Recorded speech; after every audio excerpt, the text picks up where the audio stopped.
दोस्तों, आप देख रहे हैं विश्व प्रसिद्ध और एशिया का नंबर 1 जहां की पशु मेला लगा जाता है।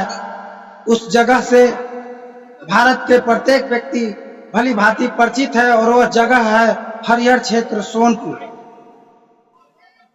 तो आज हम आए हुए हैं हरिहर क्षेत्र सोनपुर, जहां की आचार्य महंत श्री दीप नारायण दास साहेब जी का मठ है और यहाँ पे संतों का समागम सह सम्मेलन का आयोजन किया गया है। गुरु पूर्णिमा के पूर्व संध्या पर आप देख सकते हैं कि ये पवित्र भूमि पर कबीरपंथी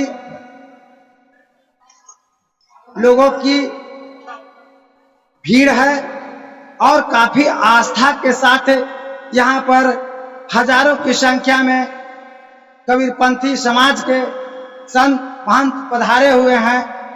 तो आइए आज के इस शुभ कड़ी में यहाँ के आयोजक सह महंत हैं दीप नारायण जी से मैं मिलाने का आपका प्रयास करता हूँ। साहब, आज जिस विशेष आयोजन को लेकर आपने यहाँ संतों का समागम और भंडारा का व्यवस्था किया है, आप अपने कार्यक्रम के बारे में और इसका जनमानस पर क्या मैसेज है, इससे संबंधित हमारे दर्शकों को बताने का कष्ट। यह कार्यक्रम प्रत्येक वर्षों की भांति इस वर्ष भी यह आयोजन साधु गाछी सोनपुर में हरिहर क्षेत्र मेला के अवसर पर हुआ है। यह कार्यक्रम बहुत जमाने से चला आ रहा है। पूर्व के आचार्य गुरु महंत काशी साहब अपने समय में जब तक थे तब तक यह कार्यक्रम को चलाए, अन्य क्षेत्र ज्ञान दान। उसके बाद महंत आचार्य अवध दास जी साहब यह कार्यक्रम चलाए। फिर हमारे गुरु आचार्य महंत ठाकुर दास जी साहब भी यह कार्यक्रम चलाए। बहुत पुराने जमाने से यह हरिहर क्षेत्र मेला सोनपुर साधु गाछी में यह कार्यक्रम चल रहा है और वर्तमान में भी हम इस कार्यक्रम को आचार्य महंत दीप नारायण साहब व्यवस्थित ढंग से चला रहे हैं। यह कार्यक्रम 4 दिन का जो है सो होता है।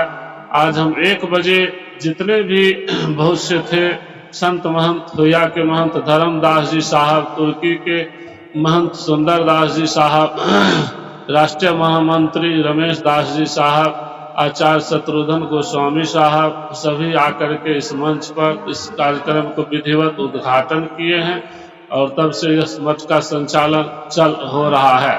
यहाँ पर यह संचालन का मुख्य उद्देश्य है कि कोना कोना से यह मेला प्रसिद्ध है। हरिहर से सोनपुर मेला पूरे देश से साधु संत समाज सेवक सती ग्रामीण लोग सब आते हैं और यहाँ आकर के साधु संतों को दर्शन करते हैं और उनके मुखारविंद स्वरूप ज्ञान रूपी गंगा अमृतवाणी निकलता है। उस ज्ञान गंगा में डुबकी लगाते हैं, अपना मानव जीवन सफल बनाते हैं। और यहाँ जो है सो सभी संत जो भी सेवक सती भक्त जन आते हैं सभी को भोजन का भी भंडारा का भी व्यवस्था रहता है, भंडारा भी दिया जाता है। और एक से एक दूर दूर से महिला गायक कलाकार पुरुष गायक कलाकार सब अपना अपना कला को यहाँ प्रदर्शित करते हैं। भजन प्रवचन निर्गुण भजन सब को सुनाते हैं, सब इसमें आनंद लेते हैं।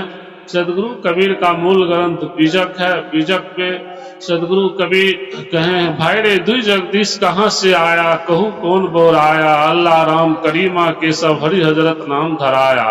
गहना एक कनकते गहना यामे भावन दूजा, कहन सुनन को दुई कर थापे एक निवाज एक पूजा।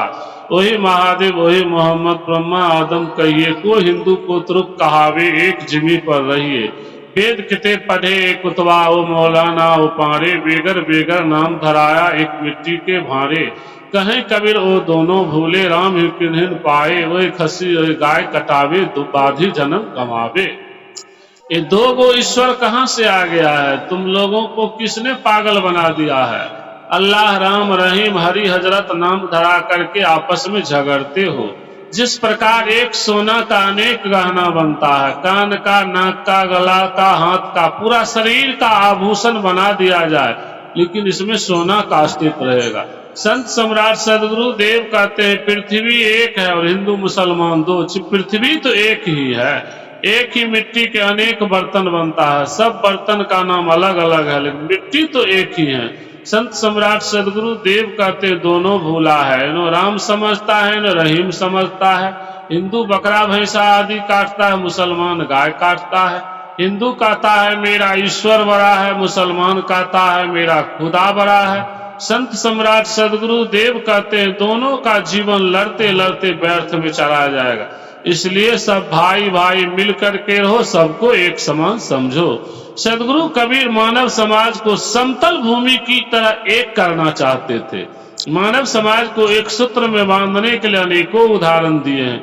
एक ही त्वचाहार मलमूत्रा, एक रुधिर एक गुदा, एक बूंद से सृष्टि रचे को ब्राह्मण को सुधरा। कारी पीरी गाई दूही तेकर दूध देहली बिलगाई, एके जनी जना संसारा, कौन ज्ञान से भयो निनारा। गुप्त प्रगट है एक ही दूधा, काको कहिए ब्राह्मण सुधरा। जो तू बाभन बावनी काया, और राह से क्यों नहीं आया। जो तू तुरतुरकुर को आया, पेट काहे ने सुनती कराया। सदगुरु कबीर मानव समाज को समतल भूमि की तरह एक करना चाहते। एक ही त्वचाहार मूलमूत्रा, एक रुधिर एक गुदा, एक बूंद से सृष्टि रचे को ब्राह्मण को सुधा। एक बूंद से मानव का पिंड तैयार होता है। सभी मानव में हड्डी गुदा मांस रक्त एक समान है, और कौन ब्राह्मण है कौन शुद्ध है। सदगुरु कबीर ब्राह्मणों को भी फटकार लगाए। तुम कहते हो बड़का जाति है, जिस तरह माता के गर्भ से सभी आए हैं उसी रास्ते से तुम भी आए हो। तुम बड़का जाति हो तो तुमको दूसरा रास्ता से आना चाहिए। मुसलमानों को फटकार लगाए, सुन्नत करने से अगर मुसलमान होता है, तुम्हारे खुदा के पास फुर्सत नहीं था जो पेट से सुन्नत करा करके भेज देता। इस तरह सदगुरु कबीर मानव एकता पर काफी बल दिए। मंदिर तोड़ो मस्जिद तोड़ो कोई नहीं मुजाका है, पर काहू का दिल मत तोड़ो यह घर खास खुदा का है। मंदिर में तो भूत बसे हैं, मस्जिद सफम सफाई है, दिल दरगाह में ढूंढ के देखो झलकता नूर खुदाई है। हिंदू कहे मोहि राम प्यारा, तुर्क कहे रहीमाना, आपस में दो लड़ी लड़े मोरम न कहू जाना। हिंदू को तो हो नहीं मुसलमान भी नाही, पांच तत्व का पुतरा गए भी खेले माही। सदगुरु कबीर मानव सो एकता पर काफी बल दिए। बोलिए सदगुरु देव की जय।